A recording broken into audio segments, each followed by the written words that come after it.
হায় হায়, আমি বাংলাদেশিদেরকে চিনি চিনি চিনি, অনেককে চিনি, যারা হাতে যারা চোখের পানি ঝরায়। প্রত্যেকবারই দু চারজনকে পাই, মা বাবা বাবা বলে, মার সাথে তো সাক্ষাৎ হয় না, কিন্তু বাবা বলে হুজুর দোয়া করেন। আমার জানা ছিল না যে বুড়া বয়সে আমার ছেলের ঘরে আমাকে চাকর হইতে হবে, আমি জানি না, আমার জানা ছিল না। যদিও আমার কাছে গ্রিন কার্ড, যদিও আমার কাছে আমেরিকান পাসপোর্ট, কেননা দুইজনেই জব করে, এদের বাচ্চাগুলাকে দেখবে কে? তো দেখবে কে? চিলড্রেন কেয়ারে দিলে ডলার গুনতে হবে, আমাদের দুইজনকে গ্রিন কার্ড দিয়ে নিয়ে আসছেন। আমরা ঘরের ভিতরে থাকি, সব কিছু আমাদেরকে দেখতে হয়। যদি একটু কিছু 19 থেকে 20 হয়, ছেলে যদি কিছুও না বলে, তো বৌমার তোর চৌক রঙ্গানি আমাদেরকে সহ্য করতে হয়। বিদায় আমার জানা ছিল না শেষ বয়সে আমার ছেলের ঘরেই আমাকে চাকর হইতে হবে। রাগ হয়েন না, পায়ে হাত রাখি, এটি আমাকে বুঝাইতে হবে না। হায় হায়, চলেন বলেই দিই 2019-এ, 20-এ তো যাইতে পারি না প্যান্ডামিকের কারণে। 21-এ যখন গেছি, 2019-এ আমি এয়ারপোর্ট থেকে বাহির হইতেছিলাম, আমেরিকার কোনো এয়ারপোর্ট থেকে।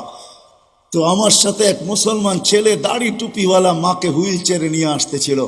যখন হুইল চেয়ার শেষ যেখানে গাড়িতে উঠাবে, তো মাকে কোলে করে উঠাইতেছিল, পাশেই আমি এক ইংরেজ মহিলাকে দেখতেছিলাম, চোখের পানি ঝরতেছিল। আমি জিজ্ঞাসা করছি, তুমি কাঁদো কেন?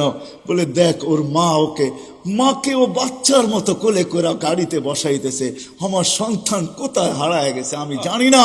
শুধু বৎসরে 2টা দিন, একটা দিন আমার কাছে আসে, যেদিন মাদার ডে হয়, একটা কেক নিয়ে শুধু আমার কাছে আসে, আর কোথায় হারায় গেছে আমি জানি না। পায়ে হাত রেখা বলি, আমাকে বুঝায়েন না আপনারা। আমি দুনিয়া চষতে চষতে ভিতরে সব শেষ হয়ে গেছে। দুনিয়ার কোন এরকম জায়গা নাই। কোরআনে যা আছে, যতটুকু আছে, আল্লাহ আমাকে চষায় ফেলছে। কেন চষাইছে তাও জানি না। হয়তো আমাকে পিটাবে বেশি, এই জন্য হয়তো চষাইতে পারে, যে তোকে পিটাবো বেশি, এই জন্য দেখায় তোকে পিটাবো, এটাও হইতে পারে, জানি না। কিন্তু আমি চৈষা বলতেছি, লাইফ স্টাইল চেঞ্জ করলেই জীবন সুখী হয় না। বিদায় লাইফ স্টাইল চেঞ্জ করলেই আমরা সুখী হব না। মুহাম্মদুর রাসূলুল্লাহ গোলাম হইলে সুখী হব দুনিয়া আখেরাতে। ওই রসুলের গোলাম যে আরশে যে আমাদের জন্য চোখের পানি ঝরাইছেন, বাটারার উলামা তাহকিক পড়ে কোরআনিয়ান যখন আরশে পড়ছে, তো আল্লাহ জিজ্ঞাসা করছে, কি করতে আসছেন, কি চান এখানে আইসা, চাবেন কি আমার কাছে? বলছে, লা আসআলুকা বিনতি ফাতেমা ওয়ালা আসআলুকা আম্মি আব্বাস, আমি চাচাও চাই না, মেয়েও চাই না, আসআলুকা উম্মতি, আমি উম্মত চাইতে আসছি। ওইখানে লজিক দিছেন, যুক্তি দিছেন, আনতা রব্বুল করিম আনা নবিয়্যুর রহিম, আপনি রব্বে করিম আগে, আমি নবী রহিম পরে, পিছে কাইফা তুযাইয়ু হাযিল উম্মাহ বাইনাল করিম ওয়ার রহিম, কিভাবে আমার উম্মত দুইয়ের মাঝে হারায়া যাবে, আমি সহ্য করতে পারবো না। শুরুতে আপনি, শেষে আমি, উম্মত জাহান্নামে চলে যাবে, আমি সইতে পারবো না। তো আল্লাহ ওয়াদা করতেছে, কসসমতুল কিয়ামাতা কিসমাইন, আমি কিয়ামতকে 2 ভাগে ভাগ করছি বন্ধু, কোনো কারণ নাই চিন্তার। লা ইউখজিকা ফি উম্মতিক, আপনার উম্মতের জন্য আপনার কপালে আপনাকে আমি দুঃখ দিব না, ব্যথা দিব না, আপনাকে লজ্জিত করব না, কপালে বাজ আসতে দিব না। আমি কিয়ামতকে 2 ভাগে ভাগ করছি। এক riwayate এটাও আছে, আল্লাহ বলছে, আনা মালিক ইয়াউমিদ্দিন আনতা সাহিবা ইয়াউমিদ্দিন, বন্ধু আমি কিয়ামতের মালিক বটে, বাদশা কিন্তু আপনি। আল্লাহ রসুলকে সান্ত্বনা দিয়েছেন, বলছে কিয়ামত 2 ভাগে ভাগ করছি, সাল তু তা সাফি তু সাফা, ওই দিন আপনি চাবেন আমি দিব, সুপারিশ করবেন আমি মঞ্জুর করব। ও যুবক একটু বলো না, যাকে মাকামে মাহমুদে উঠায় নেওয়ার জন্য জিবরিল আসবে, মাকামে মাহমুদে যাবে আর চেয়ারে বসবে না, হাত রেখা দাঁড়ায় থাকবে। আল্লাহ বলবে, চেয়ারে বসেন না কেন? বলে, বসলে 3 জায়গায় আমার উম্মতের জন্য ছুটবে, তো ছুটবে কে?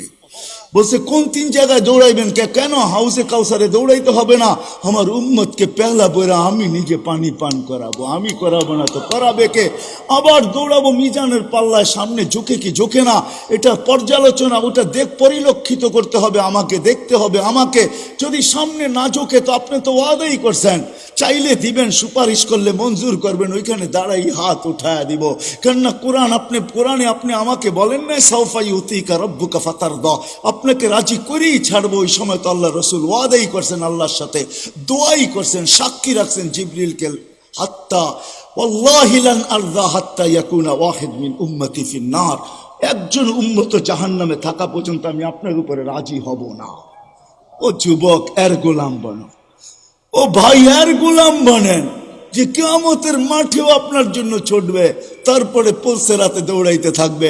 যদি পার না হইতে পারে তো দুরুদ যদি জীবনে একটাও পড়া থাকি, একবারও পড়া থাকি, ওটাকে মাথার উপরে দিয়া পার করায়া দিবে।